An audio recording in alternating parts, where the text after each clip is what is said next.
नमस्कार, आप देख रहे हैं चैनल मधुमेह सी। बीमारियों से मुक्ति के अभियान में एक कदम आगे। मधुमेह सी नेचुरल हीलिंग सेंटर के नाम से अरवली नवी मुंबई में मैं एक सेंटर चलाता हूं, जहां पर डायबिटीज के साथ साथ में मेटाबॉलिक डिसऑर्डर्स के नाम से जाने जाने वाली बीमारियां, ओबेसिटी, हाई ब्लड प्रेशर इत्यादि को भी नेचुरल डाइट को साइंटिफिक तरीके से मेडिसिन के रूप में यूज कर और साथ में एलोपैथिक, होम्योपैथिक और आयुर्वेदिक डॉक्टर्स के परामर्श लेते हुए आपको कंप्लीट हेल्थ देने की कोशिश करता हूं।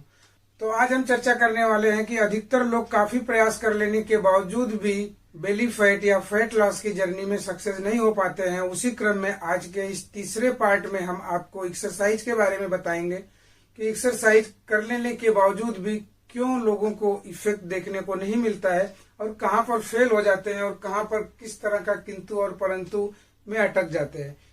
पीछे के फर्स्ट और सेकंड वीडियो में आपने देखा होगा कि लॉ ऑफ थर्मोडायनेमिक्स, कैलोरी इन और कैलोरी आउट का जो सिस्टम है वो किस तरह से फेल होते दिख रहा था। साथ साथ में फूड का जो इंटेक है वो किस तरह से हार्मोनल चेंजेस बॉडी में पैदा कर रहा है, जिसकी वजह से बॉडी में किस तरह से हाइपर इंसुलिनीमिया और इंसुलिन रेजिस्टेंस की कंडीशन बढ़ती है और सेलुलर लेवल तक परसेप्शन किस तरह से बॉडी में देखने को मिलता है। इन सब बातों को आपने समझा और अभी तक आपने अगर पीछे का वीडियो नहीं देखा है तो पहले उसको देख लीजिए ताकि आपको आगे की बात भी समझ में आसानी से आ जाए। तो आज का हमारा टॉपिक है एक्सरसाइज। तो एक्सरसाइज की जब भी हम बात करते हैं तो एक्सरसाइज को केवल एक नजरिए से देखा जाता है, कैलोरी इन और कैलोरी आउट। मतलब है कि आप कुछ भी खा लीजिए, इंटेक कर लीजिए और साथ में कैलोरी बर्न आउट कर लीजिए एक्सरसाइज के माध्यम से और आप अपना वेट मैनेज कर लेंगे। लेकिन ये कहीं ना कहीं फेल होते देखने को मिल रहा है। तो मेरा यहाँ ऐसा कहना नहीं है कि एक्सरसाइज हमारे लिए जरूरी नहीं है। एक्सरसाइज हमारे लाइफ में उतनी ही जरूरी है जितना कि भोजन। जिस तरह से आप बीमार होते हैं या ठीक रहते हुए भी भोजन को कभी भी स्किप नहीं कर पाते हैं, भोजन कभी नहीं खाना भूलते हैं, ठीक उसी तरह से आप बीमार हैं या बीमार नहीं हैं, एक्सरसाइज भी आपको रेगुलर करनी चाहिए। एक्सरसाइज को कभी भी हमें स्किप नहीं करना चाहिए। जितना इम्पोर्टेंस हमारे लाइफ में भोजन का है, ठीक उसी तरह से एक्सरसाइज का भी इम्पोर्टेंस है।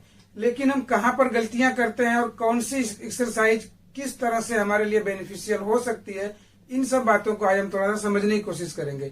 फैट लॉस की जर्नी में जब हम वेट मैनेजमेंट पे जाते हैं तो हमें किस तरह की एक्सरसाइज एक्चुअल में करनी चाहिए और कौन सी एक्सरसाइज करने के बावजूद भी आप रिजल्ट नहीं पाते हो, इन सब बातों को आज हम समझने की कोशिश करेंगे। आपकी बॉडी में सेलुलर लेवल तक जो भी एक्टिविटी हो रही है उसमें या मेटाबॉलिक चेंजेस जो कुछ भी हो रहे होते हैं, वहां पर ब्रेन से लेकर के सेल तक का एक बहुत बड़ा कोऑर्डिनेशन रहता है। सेलुलर लेवल तक ब्रेन का एक अटैचमेंट रहता है। हमारी बॉडी पूरी सिस्टम मिल करके काम करती है, कोलैबोरेशन में काम करती है। लेकिन हम जब भी ध्यान देते हैं तो कोई एक एक पार्ट्स को, एक एक पॉइंट्स को पकड़ करके चलते हैं। ब्रेन किस तरह से सेलुलर लेवल पर काम करता है, ब्रेन किस तरह से स्ट्रेस को मैनेज करता है, किस तरह से स्ट्रेस को कम करता है और साथ में मेटाबॉलिक एक्टिविटी किस तरह से बॉडी में होती है, इन सब चीजों को समझे बगैर हम वेट लॉस को नहीं समझ पाएंगे। जबकि आपको वेट लॉस के लिए केवल बता दिया जाता है, एक्सरसाइज के मैकेनिज्म को बता दिया जाता है, जिसे मेटाबॉलिक सिस्टम से जोड़ करके बता दिया जाता है और वहीं पर आप कहीं न कहीं अटक जाते हैं और यह सिस्टम काम नहीं करता है और जो रियल में काम के लायक भी नहीं है। तो आज हम उसी सिस्टम को समझने की कोशिश करेंगे। हाइपोथेसिस के द्वारा आपको समझाने की कोशिश करेंगे कि आपने 100 ग्राम कार्बोहाइड्रेट का इंटेक लिया और उस 100 ग्राम कार्बोहाइड्रेट का इंटेक लेने के बाद जिस समय आप एक्सरसाइज नहीं कर रहे होते हैं, सेडेंट्री लाइफ जी रहे होते हैं, उस समय आपके बॉडी में मसल्स तक, लीवर सेल्स तक उस ग्लूकोज को जाने के लिए 20 यूनिट इंसुलिन से काम चल रहा होता है। यानी 20 यूनिट इंसुलिन उस 100 ग्राम के ग्लूकोज को मसल्स और लीवर तक पहुंचा दे रही थी। और जब आप बाद में एक्सरसाइज करने लगते हैं, रेगुलर बेस पर एक्सरसाइज कर रहे होते हैं, तो उस कंडीशन में ये 100 ग्राम में से 50 ग्राम शुगर मसल्स द्वारा डायरेक्टली सक कर लिया जाता है। क्योंकि जब आप मसल्स को इंगेज करते हो, मसल्स को एक्टिव रखते हो, उस कंडीशन में मसल्स की एबिलिटी विदाउट इंसुलिन के भी ग्लूकोज को सक करने की बढ़ जाती है और उस कंडीशन में मसल्स ग्लूकोज को सक कर लेता है बिना इंसुलिन के भी। तो वहां पर आप देखेंगे कि आपका काम केवल 10 यूनिट इंसुलिन से भी चलने लगता है। तब आपको 20 यूनिट इंसुलिन की जरूरत नहीं पड़ती है। क्योंकि पीछे के वीडियो में भी हमने आपको बताया था कि जब आप ओबेज होने लगते हैं वजन आपका बढ़ जाता है, बेली फैट ज्यादा हो जाता है, उस कंडीशन में आपकी बॉडी हाइपर इंसुलिनिमिक कंडीशन में रहने लगती है और इंसुलिन रेजिस्टेंस जोन में जाने लगती है। तो जब आप रेगुलर एक्सरसाइज करने लगेंगे तो वहां पर आपको इंसुलिन की रिक्वायरमेंट कम होगी, यानी कम प्रोडक्शन होगा इंसुलिन का। पेंक्रियाज को भी थोड़ा सा रिलैक्स फील होगा, पेंक्रियाज को कम प्रोडक्शन करना पड़ेगा इंसुलिन का, और बॉडी में इंसुलिन का लेवल जब कम होने लगेगा तो हाइपर इंसुलिनीमिया से नॉर्मल इंसुलिनिमिक कंडीशन में आप आने लगेंगे। साथ साथ में इंसुलिन रेजिस्टेंस भी आपका रिवर्स होने लगेगा। इसलिए आपको हम हमेशा बताते रहते हैं कि जिस तरह से डाइट का इंपॉर्टेंस है हमारी लाइफ में, उसी तरह से एक्सरसाइज का भी इंपॉर्टेंस है। लेकिन हम अगर रेगुलर बेस पर एक्सरसाइज नहीं करते होते हैं, उस कंडीशन में हमारी बॉडी कुछ जो बिहेव करती है, जिसकी वजह से हम बीमारियों की कंडीशन में जाते हैं। तो इससे आपको ये बात समझ में आ गई कि एक्सरसाइज करने से आप फैट बर्निंग की जगह आपकी मसल्स की एक्टिविटी बढ़ती है, जिससे वो ग्लूकोज को काफी अच्छी तरह से सक कर लेता है और वहां इंसुलिन की रिक्वायरमेंट कम पड़ती है। तो यह एक मैकेनिज्म काम करता है। इसके साथ साथ में भी मैं आए हुए अपने मरीजों में देखता हूं कि अगर उनका वेट बढ़ा हुआ है, बेली फैट बढ़ा हुआ है, उस कंडीशन में उनको फैटी लीवर की भी कंडीशन देखने को मिलती है।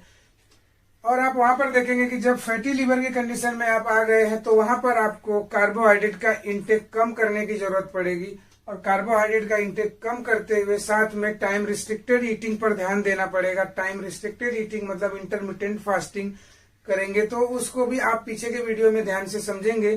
तो इंटरमिटेंट फास्टिंग यानी हम खाने में गैप ज्यादा रखेंगे, तो वहां पर भी आप इंसुलिन रेजिस्टेंस से इंसुलिन सेंसिटिव जोन में आने लगेंगे। उस कंडीशन में फैटी लीवर से आप बाहर आने लगेंगे, और तब जाकर के लीवर भी फैट बर्निंग मोड में आएगा। लीवर भी आपके बॉडी में मेटाबॉलिक सिस्टम में बहुत ही बड़ा इंपॉर्टेंट रोल प्ले करता है। लेकिन जब वो खुद फैटी हो गया है, लीवर भी जब फैटी हो गया है, तो वहां पर भी आपको रिजल्ट नहीं देगा। तो इसलिए यहाँ पर आपको एक्सरसाइज करते हुए कार्बोहाइड्रेट का इंटेक भी कम करना पड़ेगा, और साथ में रेस्ट्रिक्टेड ईटिंग करनी पड़ेगी, मतलब आपको इंटरवल को कम करते हुए ईटिंग करनी पड़ेगी। तब उस कंडीशन में आपको रिजल्ट देखने को मिलेगा। अदरवाइज आप केवल और केवल एक्सरसाइज करते रहोगे, कैलोरी इन और कैलोरी आउट के सिस्टम पे केवल काम करते रहोगे, तो ये आपको रिजल्ट नहीं देगा। इसलिए हम आपको बताना चाहेंगे कि बॉडी का सिस्टम काफी कॉम्प्लेक्स है और ये काफी कॉम्प्लेक्स तरीके से काम करता है। इसलिए हम किसी एक को केवल पकड़कर चलेंगे तो आपको रिजल्ट देखने को नहीं मिलेगा। इस पूरे कॉम्प्लेक्स सिस्टम को एक एक करके हम आपको जिस तरह से बताने की कोशिश कर रहे हैं, और आप उसको एक एक पकड़ने की कोशिश करेंगे, समझने की कोशिश करेंगे, और आप उसको अपने रियल लाइफ में यूज करने की कोशिश करेंगे, उसे उतारने की कोशिश करेंगे, उसको प्रैक्टिकली करने की कोशिश करेंगे, तो आपको रिजल्ट देखने को मिलेगा। तब फिर अब यहीं पर बात दूसरी आती है कि एक्सरसाइज भी किस तरह की करनी चाहिए, कौन सी एक्सरसाइज करनी चाहिए।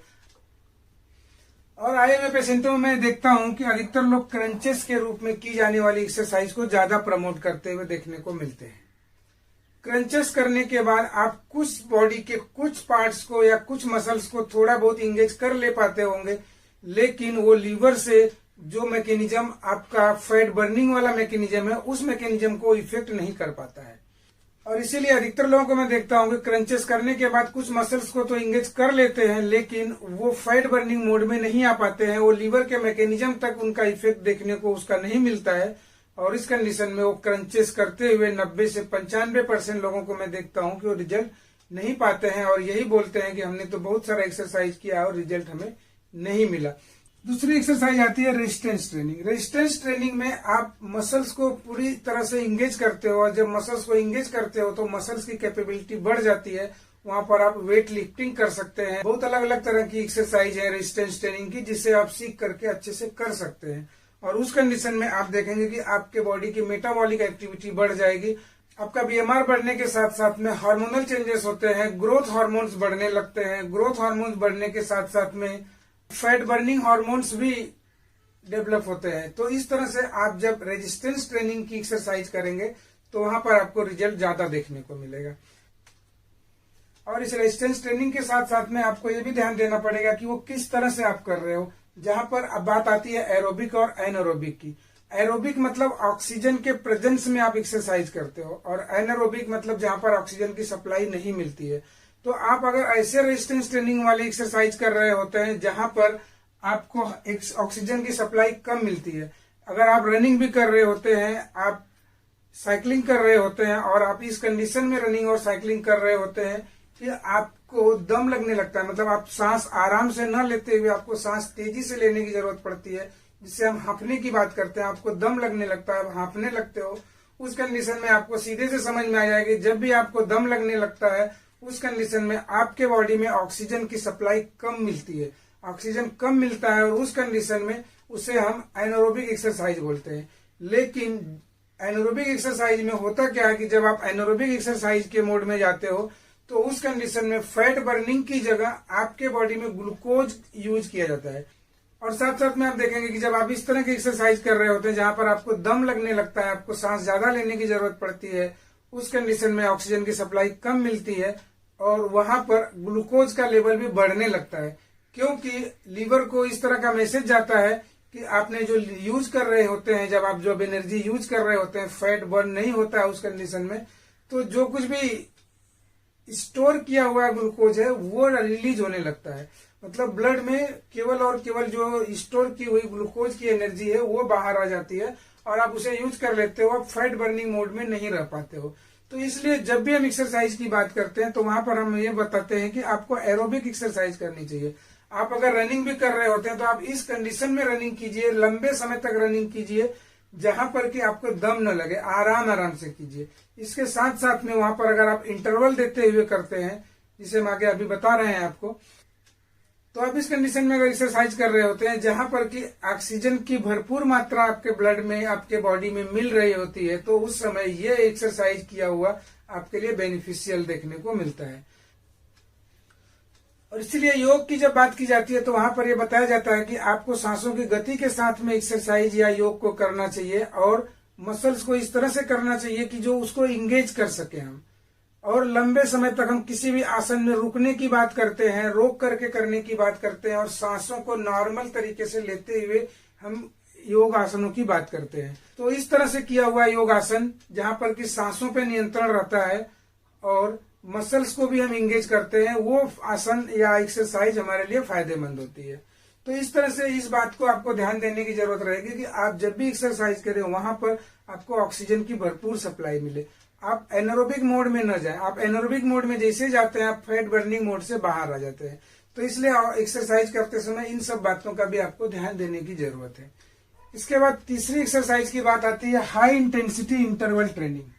High intensity interval training actual में मैं भी जब अपने पेशेंट लोगों को बोलता हूं तो ये हाई इंटेंसिटी इंटरवल ट्रेनिंग की ही सलाह देता हूं। और ये किस तरह से काम करती है उसे आप समझिए। जब आप हाई इंटेंसिटी की एक्सरसाइज करते हो, हाई इंटेंसिटी एक्सरसाइज करने के साथ साथ में बीच में आप इंटरवल रखते हो, उस इंटरवल की कंडीशन में आपकी बॉडी एनारोबिक मोड में नहीं जाती है। हाई इंटेंसिटी की एक्सरसाइज करते हुए भी आप एरोबिक मोड में रहते हो। और हाई इंटेंसिटी वाली एक्सरसाइज करने के साथ में जब आप इंटरवल रखते हो तो उस कंडीशन में आप एनारोबिक मोड से बाहर रहते हुए फैट बर्निंग मोड में रहते हो, फैट को बर्न कर पाते हो और आप अधिक से अधिक मसल्स को एंगेज कर पाते हो। तो इसलिए हाई इंटेंसिटी इंटरवल ट्रेनिंग की जो एक्सरसाइज आज के समय में की जाती है, इसे ज्यादा इंपॉर्टेंस आपको देना चाहिए। इस तरह की एक्सरसाइज अगर आप करते हैं तो आपको वेट लॉस की जर्नी में आपके लिए बेनिफिशियल हो सकता है। और साथ साथ में आपको यहाँ पर एक चीज और भी समझने की जरूरत पड़ेगी कि आप जब रियल में केवल और केवल हाई इंटेंसिटी वाली एक्सरसाइज करते हो, इंटरवल नहीं रखते हो और उस कंडीशन में आपके बॉडी में स्ट्रेस बढ़ जाता है, स्ट्रेस लेवल आपके बॉडी में बढ़ जाता है। कॉर्टिजोल नाम का एक हार्मोन रिलीज होता है और कॉर्टिजोल जब रिलीज होता है तो वो ग्लूकोज लेवल को बढ़ा देता है। अब ग्लूकोज लेवल को जब बढ़ाएगा और जब कंटिन्यू आप हाई इंटेंसिटी ट्रेनिंग वाली एक्सरसाइज करते रहेंगे जहां पर ऑक्सीजन की सप्लाई कम मिलेगी, उस कंडीशन में बॉडी फैट बर्निंग मोड से ग्लूकोज बर्निंग मोड में आ जाती है। तो ग्लूकोज की रिक्वायरमेंट बॉडी को ज्यादा होने लगती है और जो कुछ भी स्टोर की हुई ग्लूकोज है वो ग्लूकोज आपके बॉडी में यूज होने लगती है और उस कंडीशन में कॉर्टिजोल नाम का जो हार्मोन है ये वापस से स्टोर की हुई एनर्जी को रिलीज करने लगता है। मतलब आप ग्लूकोज अधिक से अधिक यूटिलाइज कर पाते हो, आप फैट बर्न नहीं कर पाते हो। और उसके साथ साथ में आप देखेंगे कि जैसे आपने ग्लूकोज को यूटिलाइज किया उसके लिए आपको इंसुलिन की ज्यादा जरूरत पड़ने लगती है। अब इंसुलिन जब ज्यादा आएगा और बाद में फिर वहां पर इंसुलिन रेजिस्टेंस फिर और बढ़ते हुए देखने को मिलेगा। तो यानी आप हाई इंटेंसिटी वाली जब एक्सरसाइज करने लगते हो तो आप ग्लूकोज को तो बर्न कर लेते हो, लेकिन वहीं पर आप इंसुलिन रेजिस्टेंस को और बढ़ाते हो। और जब इंसुलिन रेजिस्टेंस बढ़ेगा तो आप फैट बर्निंग मोड में कभी रहोगे ही नहीं। हाई इंटेंसिटी वाली एक्सरसाइज करने के बाद वो पेशेंट ज्यादा कुछ खाने की इच्छा रखता है, ज्यादा खाने लगता है और इंटेक बढ़ जाता है, और वहां पर भी फिर वो इंसुलिन रेजिस्टेंस वाली विशेष साइकिल चालू हो जाती है। मतलब आप फिर उसी कंडीशन में, उसी गड्ढे में चले जाते हो। तो इसलिए केवल और केवल हाई इंटेंसिटी वाली एक्सरसाइज आपको डायरेक्टली नहीं करना चाहिए, और एक कार्टिजोल लेवल को बढ़ा करके, स्ट्रेस लेवल को बढ़ा करके आपके ऊपर उल्टा बुरा असर दिखाती है। तो इस तरह से एक एक अलग अलग एक्सरसाइज को आपको अच्छी तरह से समझने की जरूरत है, और साथ साथ में डाइट को भी समझने की जरूरत है। और उसके साथ साथ में जब आप स्ट्रेस में रहने लगोगे, आप जब हाई इंटेंसिटी वाली एक्सरसाइज करोगे तो आपका स्ट्रेस लेवल बढ़ने लगेगा, और स्ट्रेस लेवल जब बढ़ेगा तो ये किस तरह से आपके बॉडी पे इफेक्ट करता है और फैट बर्निंग के आप इस प्रोसेस को किस तरह से रोकता है, इफेक्ट करता है, उसे हम आपको अगले वीडियो में बताने की कोशिश करेंगे कि स्ट्रेस किस तरह से आपको इफेक्ट कर रहा है और आपकी लाइफ में फैट बर्निंग या वेट लॉस की जर्नी में आपके लिए ये नुकसानदायक होता है। तो अगले वीडियो में हम स्ट्रेस को समझने की कोशिश करेंगे कि ये स्ट्रेस किस तरह से अफेक्ट कर रहा है और उसे किस तरह से मैनेज किया जा सकता है, और मैनेज करने के बाद हमारे बॉडी में किस तरह से पॉजिटिव चेंजेस देखने को मिलेंगे। इसके साथ साथ में हम आपको बताना चाहेंगे कि अगर आपने हमारे चैनल को अभी तक सब्सक्राइब नहीं किया तो सब्सक्राइब करके रखिए, और अगर आपको ये वीडियो थोड़ा भी अच्छा लगा हो तो आप इस वीडियो को ऐसे जरूरतमंद लोगों को भी शेयर कीजिए जिससे वो भी इसका लाभ उठा सके। और नेक्स्ट वीडियो में फिर मिलते हैं, तब तक के लिए धन्यवाद।